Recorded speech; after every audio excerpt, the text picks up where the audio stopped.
창세기 15장 1절부터 7절의 말씀을 보겠습니다.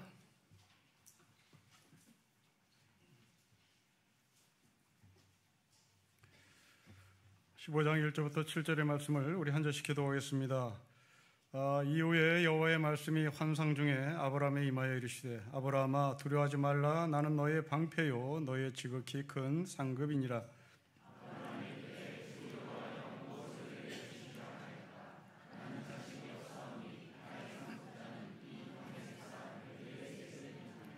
아브라함이 또 이르시되 주께서 내게 씨를 주지 아니하셨으니 내 집에서 길린 자가 내 상속자가 될 것이니이다.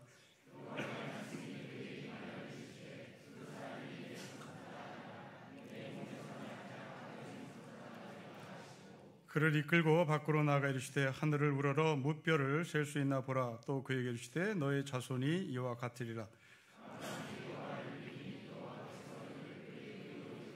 같이 읽겠습니다. 또 그에게 이르시되 나는 이 땅을 너에게 주어 소유를 삼게 하려고 너를 갈대아인의 우르에서 이끌어낸 여호와니라. 아멘. 하나님은 아브라함에게 두 가지 약속하셨습니다. 땅과 민족의 약속을 하셨습니다. 땅은 어느 정도 확보가 됐습니다. 그러나 민족은 시작도 하지 않았습니다. 오늘 본문은 그 민족의 시작에 대한 첫 번째 말씀입니다. 오늘 본문은 크게 세 개의 이야기로 구성되어 있습니다. 첫째로 아브라함이 자신의 상속자를 다메섹 출신 엘리에젤 자신의 집에 종을 상속자로 결정하겠다고 하나님께 말씀드린 겁니다. 두 번째로 하나님은 이 아브라함의 결정을 반대하십니다. 그리고 밖으로 데리고 나와서 하늘을 쳐다보이며 세상에 너와 너희 자손들을 저 뭇별과 같이 만들 것이라고 약속합니다. 세 번째로 이 말씀을 들은 아브라함이 하나님을 믿겠다고 고백을 하고 하나님께서 이 아브라함을 의롭다라고 말씀을 하십니다. 우리는 이 세 가지 이야기에 이제 왜라는 질문을 덧붙였으면 좋겠습니다.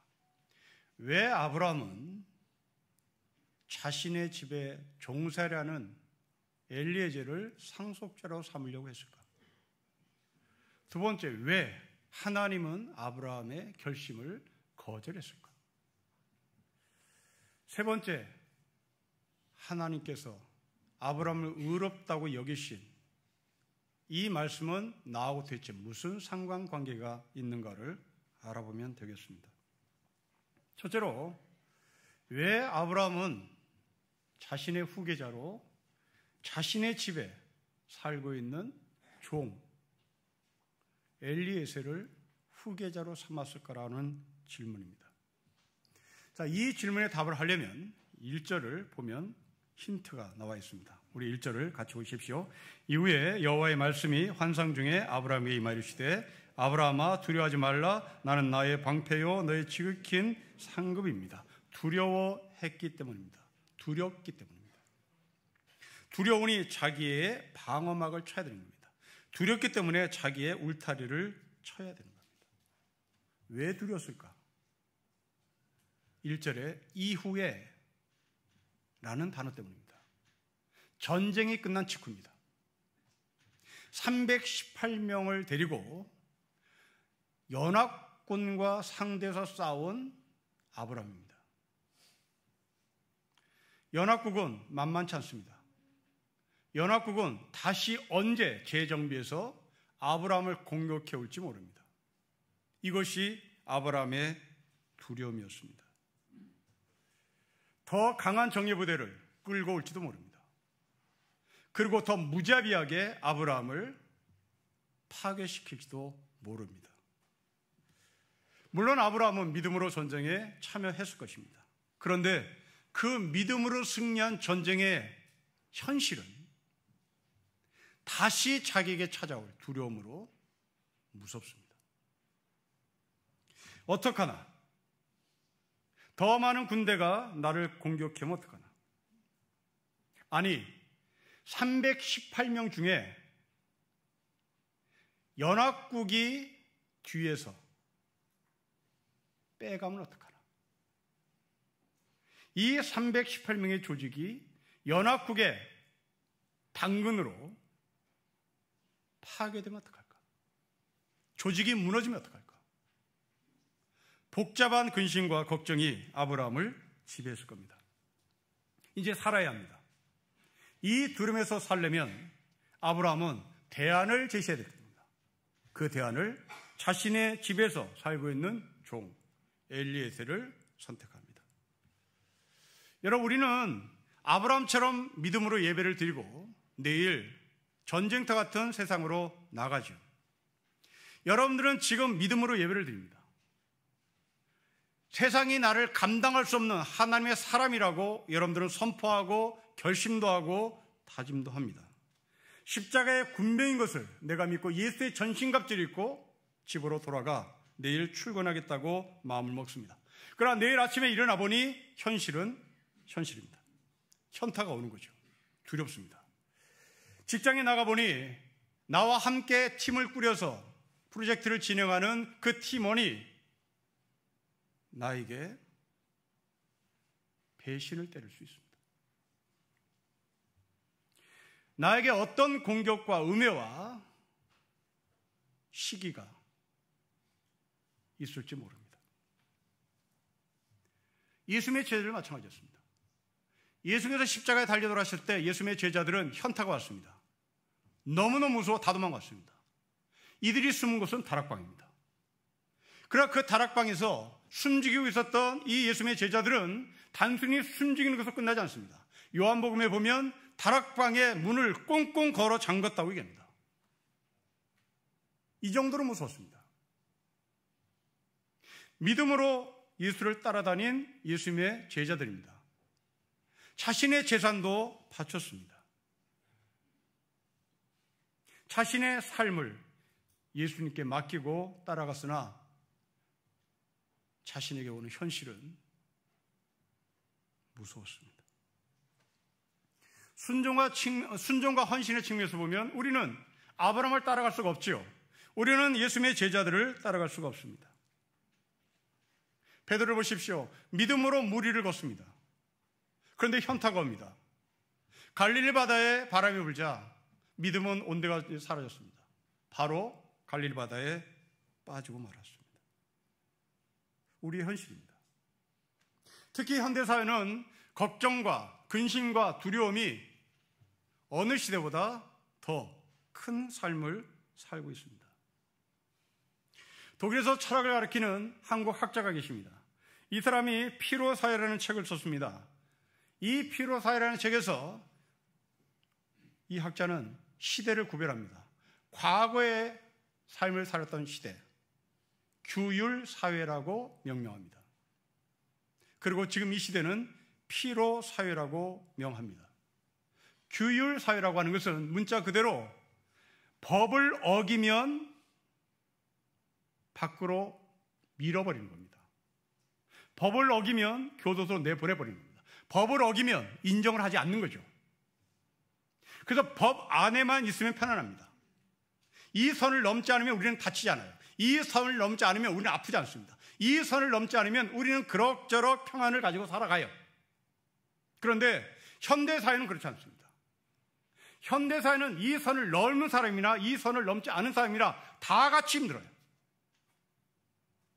이 피로사회라는 책에서 학자는 현대인들은 스스로 가해자가 됨과 동시에 스스로 피해자가 된다고 규정합니다. 우리는 선을 넘지 않아요. 그런데 무섭습니다. 불안합니다. 그러나요, 우울증이 오는 거죠. 여러분, 정신과에 많은 사람들이 찾아가죠. 그 정신과를 찾아가는 사람 가운데 상당수가 의사들이 찾아갑니다. 의사들이 정신과를 찾아가는 이유가 뭘까? 여러분, 의사들은 우리나라의 엘리트들입니다. 소위 공부의 장인들입니다. 의사가 될 때까지 공부 못한다는 소리를 들어본 적이 없는 사람들입니다. 늘 1등입니다. 그리고 1등으로 의대를 갔습니다. 1등으로 의대를 간 사람들이 국가고시를 봐서 라이센스를 땄습니다. 이제 병원에 들어갔습니다. 환자를 돌봐야 되는 겁니다. 근데 그 환자가 컴플레인을 합니다. 당신 왜 이렇게 지지분야하게 나를 고치냐? 왜 이렇게 나를 힘들게 하느냐? 난생 처음 욕을 먹어보는 거죠. 난생 처음 컴플레인을 받아보는 겁니다. 난생 처음 자기에게 삿대질이 오는 것을 견디지 못한 이 의사들이 정신과 의사를 찾아가는 거죠. 이 의사들이 선 넘지 않았습니다. 이 의사들은 매뉴얼대로 했어요. 그런데 무섭습니다. 환자가 나에게 어떤 식으로 공격할지 무섭고, 또 내가 제대로 했는지 무섭고, 나에게 오는 삿대질과 비난과 손가락질이 무섭고. 여러분, 이게 이 사회예요. 의사가 사람 죽이지 않았습니다. 해부학살전에 근거해서 수술을 했어요. 그런데 불안합니다. 우리는 법 어기잖아요. 그런데 불안합니다. 우리는 도둑질 하지 않았어요. 그런데 불안합니다. 요즘 젊은 청소년들의 공통점의 심리는 뒤처질까, 잊혀질까, 쫓겨날까, 비난받을까. 이게 이 시대의 젊은이들이 지배당하는 현실입니다. 아브라함이 그랬습니다. 318명을 데리고 전쟁에서 승리했습니다. 평안해야 되잖아요. 승리했으니 기뻐야 되는 거 아니에요. 월급을 받았으니 신나야 되는 거 아니에요. 상여금을 받았으니, 성과급을 받았으니 신나야 되는 거 아니에요. 그런데 내 자식이 공부 잘하는데 왜 나는 불안합니까? 성과급을 받았는데 왜 불안하냐고요. 있는 힘을 다해서 전쟁터에 나서 승리했는데 왜 나는 두렵습니까? 아브라함은 이 두려움을 해결하기 위하여 다메섹 출신 엘리에셀을 자신의 상속자로 삼고 싶었습니다. 하나님은 거부해요. 왜 하나님이 거부했을까요? 조선시대의 성리학자들이 이 본문의 말씀을 읽으면 박수를 쳤을 겁니다. 그래, 우리는 천주교를 핍박할 이유가 없다. 우리는 천주교의 하나님을 신뢰하자. 왜? 서자를 인정하지 않는 하나님. 박수 치겠죠. 문자 그대로 보면 하나님은 서자를 인정하지 않습니다. 하나님은 적자만을 원하시는 것 같아요. 문자 그대로 보면 종 필요 없습니다. 서자 필요 없습니다. 하나님은 순혈주의자인 거죠. 이것을 문자 그대로 적용해서 유대인들이 그토록 순혈주의를 저했던 겁니다. 유대인만이 하나님의 사람들이다. 하나님이 우리 하나님이다. 아브라함의 피를 갖고 있는 우리만이 하나님의 적자다. 서자 필요 없다. 이방인 필요 없다. 그렇게 적용을 한 것이죠. 아닙니다. 왜 하나님께서 종을 거절했을까요? 그 이유는 다시 1절로 올라가셔야 됩니다. 두렵기 때문입니다. 여러분, 이 두려움에는 318명 그리고 다메섹 엘리에셀의 1명, 이 모든 게 다 두려웠던 겁니다. 여러분, 318명의 사람도 엄밀히 보면 종입니다. 그 집안에서, 아브라함의 집안에서 종살이된 종들입니다. 엘리에셀도 종입니다. 318명을 후계자로 삼는가, 한 명을 후계자로 삼는가, 지금 그 이야기를 성경은 하고 싶은 겁니다. 하나님은 한 명을 선택한 이 아브라함의 결정을 거부합니다. 저도 거부하겠습니다. 아브라함의 이런 결정은 대단히 위험합니다. 한 명에게 올인을 한다는 것은 그 한 명이 쓰러지면 끝나는 겁니다. 정말 미래의 두려움을 없애기 위하여 보험을 들기로 원했다면 아브라함은 적어도 복수의 상속자를 만들어놔야 되는 겁니다. 어차피 내 아들이 아니라면 복수의 사람을 상속자를 만들어 얘가 튀면 얘라도 건져야 되는 겁니다. 그런데 아브라함은 한 사람에게 올인을 해요. 여기서 다시 왜라는 질문을 해보겠습니다. 왜 아브라함은 한 사람에게 올인할까? 두 가지 이유겠죠. 하나는 엘리에젤을 전적으로 신뢰했기 때문일지 모르겠습니다. 또 하나는 엘리에젤쯤이야 뒤통수를 친다 할지라도 내가 소화할 수 있어, 내가 처리할 수 있어, 저까지 거냐 하고 가볍게 여겼을지도 모르겠습니다. 그런데 아브라함의 속마음이 뭔지는 모르겠어요. 아무튼 중요한 것은 아브라함이 한 사람에게 올인한 위험성을 이 사람이 내포하고 있다는 말입니다. 자, 이렇게 해석해 보니 우리가 보여요. 우리는 부동산에 올인합니다. 우리는 자식에게 올인해요. 부동산이 성공 불패 신화를 가지고 가는 이 사회에서 내 삶의 올인은 부동산인 거죠. 자식을 엘리트로 만들어야 내 삶의 노후가 보장된다고 생각한 우리는 자식에게 올인합니다. 분산을 시키지 않아요. 인터넷 검색을 해보니 고3 딸을 둔 아버지가 회사에서 부서를 옮겼습니다. 이전까지 이 사람이 갖고 있었던 부서는 그 회사의 핵심 부서였습니다. 여기서 잘린 것도 아닙니다. 자기가 알아서 인사청탁을 했습니다. 좀 한직으로 보내주세요. 좀 시간이 있는 곳으로 보내주세요. 왜? 내 딸이 고3인데 입학 정보를 얻으러 나는 다녀야 되겠습니다. 그 좋은 회사의 부서를 포기할 정도로 입학 정보를 얻으러 귀동냥을 하러 다니러 가겠다고 부처를 옮깁니다. 여러분, 왜요? 불안하니까요. 어느 집에서는 남편이 큰아들이랍니다.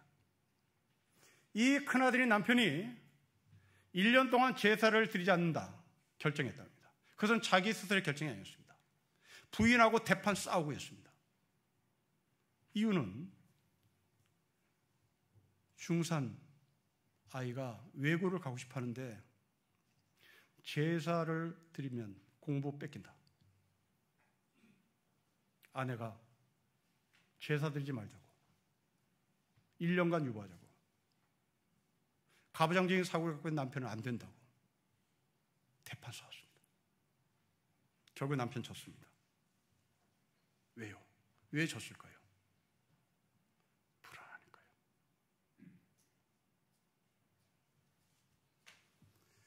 하나님은 이 불안한 아브라함의 결정을 반대합니다. 여러분, 왜 반대합니까? 거듭 말씀드립니다. 서자를 싫어하시는 하나님, 순혈주의 하나님, 종을 인정하지 않는 하나님? 아닙니다. 그럼 왜 하나님은 거부했을까요?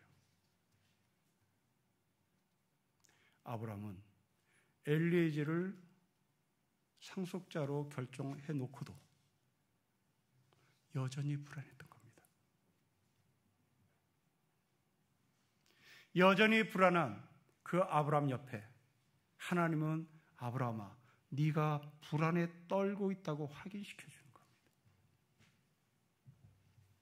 네가 그것을 선택해봐야 불안할 것이고, 네가 그것을 선택해봐야 평안이 없을 것이라고 말하는 겁니다. 여러분, 우리가 갈등하면 하나님이 주신 것이 아니죠. 여러분들이 평안하지 않으면 하나님의 마음이 아닌 겁니다. 하나님의 마음이라면 평안해야 되는 거예요. 하나님의 마음이라면 우리가 갈등이 없어야 되는 겁니다. 근데 여전히 엘리에젤을 상속자로 만들어 놓고 불안한 거예요. 제가 나를 뒤통수 치면 어떡하나? 과연 저 친구가 나를 지켜줄 수 있을까? 여러분들이 마찬가지잖아요. 자식에게 올인하고도 불안합니다. 부동산에 올인하고도 불안한 거예요.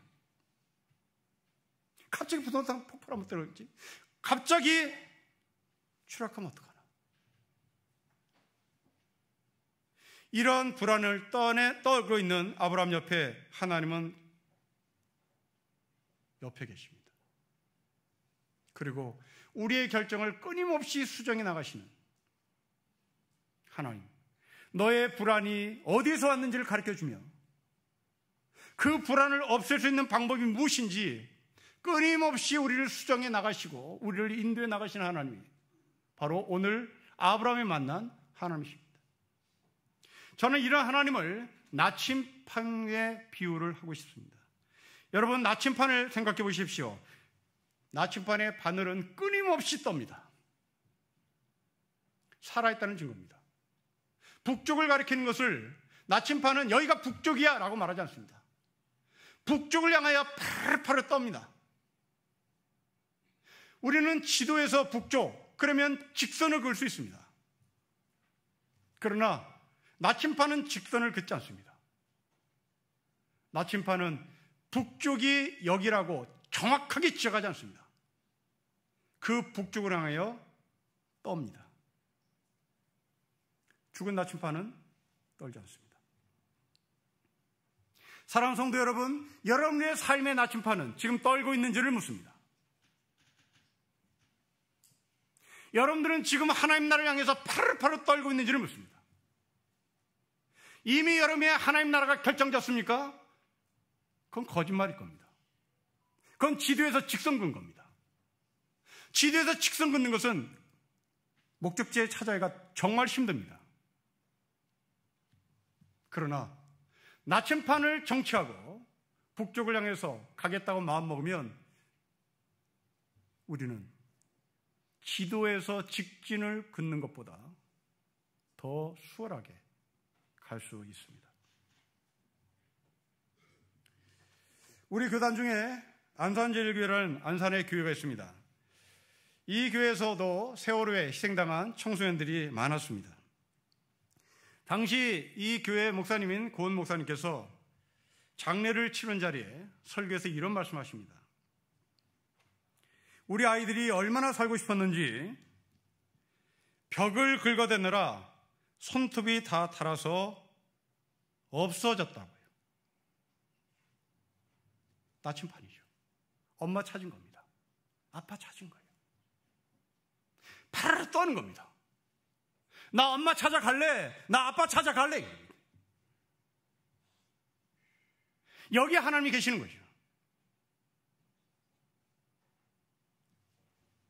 어떤 학생은 자기가 죽으면 자기 시신을 부모가 알아보도록 학생증을 손에 꽉 쥔 채 시신으로 발견된 학생도 있습니다. 나침판이죠. 나 살아있어, 엄마. 나 찾아와. 어떤 누구도 찾지 못할 때 그들은 아빠와 엄마를 향해서 나침판에 사인을 보내고 있었던 겁니다. 그러나 그 배 안에는 고장난 나침판을 가진 사람이 있습니다. 그들은 선장이요, 그들은 선원들입니다. 이들의 목적지는 제주도입니다. 분명히 정해졌습니다. 그리고 이 제주도에 데려다주는 조건으로 요금을 받았습니다. 이제 거기에 데려다줄 책임이 있습니다. 그런데 중간에 이들은 튀어나왔습니다. 이들의 목적지는 제주도가 아니었다는 것을 스스로 증명합니다. 이들의 목적은 돈이었습니다. 돈이 들어왔으니 나는 목적지 가지 않아도 돼. 상황이 벌어지면 목적지에 데려다 줄 이유가 없어. 고장난 나침판이죠. 바늘이 멈춘 인생. 아브라함은 두려웠습니다. 이 두려움을 해결하기 위하여 엘리에젤을 상속자로 삼았으나 나침판이신 하나님은 아브라함을 계속 떨게 합니다. 계속 움직이게 합니다.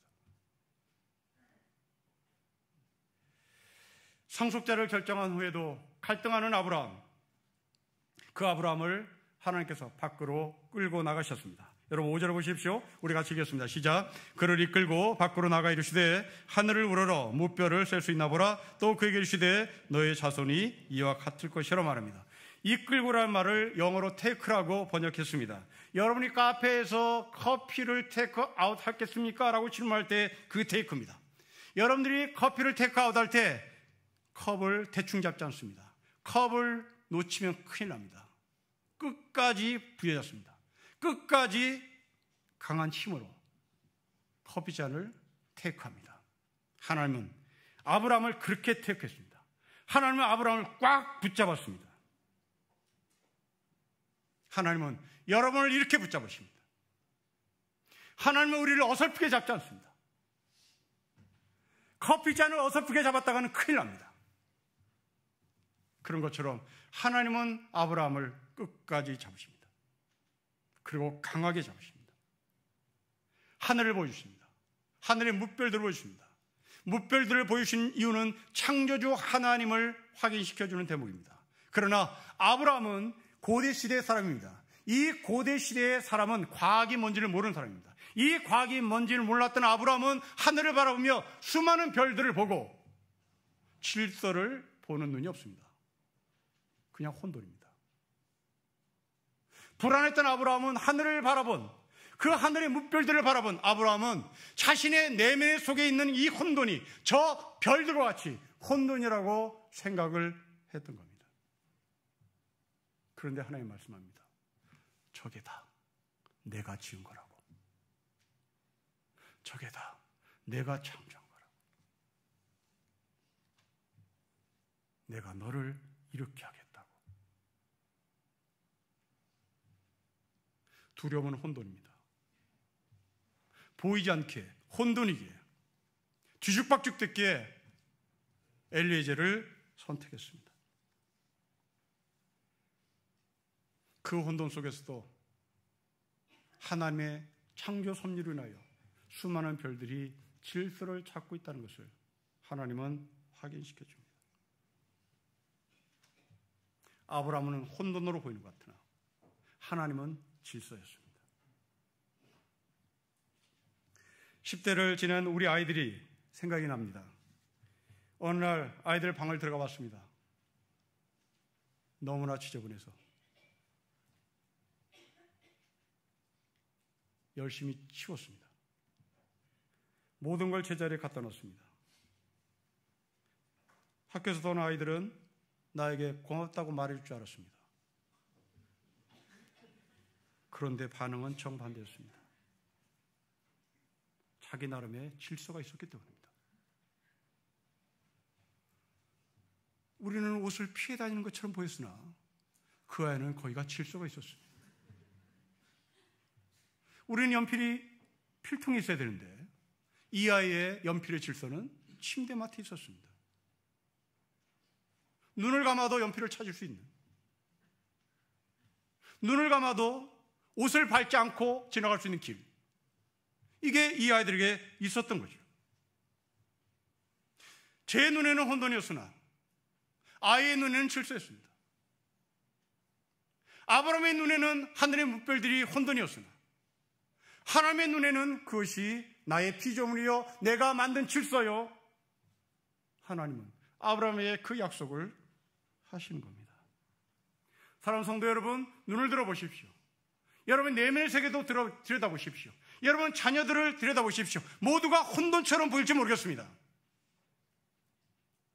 그러나 하나님이 택합니다. 하나님이 붙드십니다. 하나님이 택할 때 내가 혼돈으로 보였던 내 내면의 세계가 이 엉망진창으로 보이는 이 대한민국이 하나님이 택할 때 하나님이 꽉 붙잡으실 때 거기에도 질서가 있는 것을 보는 겁니다. 아브라함은 하나님의 손에 잡혀 있습니다. 이제 혼돈을 질서로 바꾸시는 하나님의 역사가 이 아브라함에게 확인된 겁니다. 이것을 확인한 아브라함의 고백을 보십시오. 여러분 6절입니다. 우리 같이 읽겠습니다. 시작. 아브라함이 여호와를 믿으니 여호와께서 이를 그의 의로 여기셨습니다. 혼돈이 질서로 잡히는 순간, 혼돈이 아니라 질서로 보이는 순간, 여러분 내면에 복잡한 것이 질서로 잡히는 순간, 아하! 이것이 하나님의 신앙이고 하나님의 믿음이고 내가 이 하나님을 믿는다고 고백하는 자리인 것이죠. 상황 바뀌지 않았습니다. 상황 바뀌지 않았습니다. 아직 이삭 태어나지 않았습니다. 어둠입니다. 혼돈입니다. 그러나 그 혼돈 속에 하나님의 테크로 말미암아 질서가 있다는 사실을 아브라함이 알게 됐습니다. 여러분의 신앙 고백은 바로 여기서 이루어지는 겁니다. 내가 예수 그리스도를 믿는다는 것은 내 안에 혼돈이 아니라 내 안에 질서가 있다는 것을 선포하는 겁니다. 내가 예수를 믿는다는 것은 여러분 가정에 혼돈이 아니라 여러분 가정에 반드시 하나님의 질서와 하나님의 섭리와 계획이 있다는 것을 인정하는 겁니다.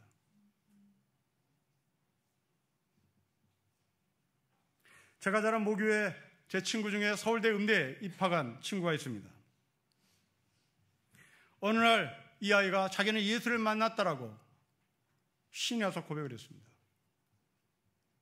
예수를 만난 장소는 학교 강의실이었습니다. 음대 교수 중에 한 분이 학생들을 모아놓고 강의실에서 따로 성경 공부를 했습니다.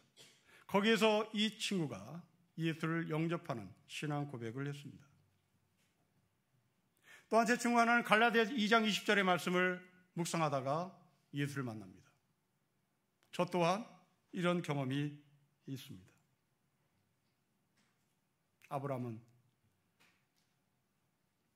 여러분이 만난 하나님의 자리에 아브라함도 동일하게 경험을 했습니다. 그런데 좀 이상합니다. 여러분 6절과 7절의 말씀 사이를 보십시오. 아브라함이 여호와를 믿으니 여호와께서 이를 그의 결심을 의로 여기시고 너 잘했다. 너 잘했다. 내가 그럴 줄 알았다. 이런 대목이 없습니다. 7절 보십시오. 우리 같이 읽겠습니다. 시작. 또 그에게 이르시되 나는 이 땅을 너에게 주어 소유를 삼게 하려고 너를 갈대아내 우리에서 이끌어낸 여호와다. 너는 15장 6절에서 결심을 했으나 나는 갈대아 우르에서부터 너를 택했고 갈대아 우르에서부터 너를 이끌고 갈대아 우르에서부터 너와 함께 나침판으로 인도하셔서 여기에 오게 했다라고 말씀합니다. 여러분 우리 한국교회 신앙고백 어디 있습니까? 15장 6절에서 끝내죠. 너 어디서 하나님 만나냐고 묻습니다. 너 어떻게 하나님 만나냐고 묻습니다. 너 하나님한테 어떤 감격이 있냐고 묻습니다. 하나님은 거기서 멈추지 않습니다. 너가 불을 받느냐?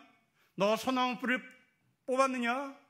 너가 신비한 경험을 했느냐? 그래서 하나님을 믿었느냐? 아니다. 너가 소나무 뿌리를 뽑기 위하여 삼각산 기도원에 가기 전부터 나는 너를 테이크하고 있었다. 내가 너를 인도하고 있었다. 너의 믿음은 너의 것이 아니라 내가 준 선물이다. 두려워하신 여러분, 혼돈 속에 갇혔다고 생각하신 여러분, 테이크하시는 하나님, 커피잔을 강하게 붙잡는 하나님, 그 하나님이 여러분을 믿음의 고백 자리로 갖다 놓으실 것입니다. 공주에 나오는 새를 보십시오.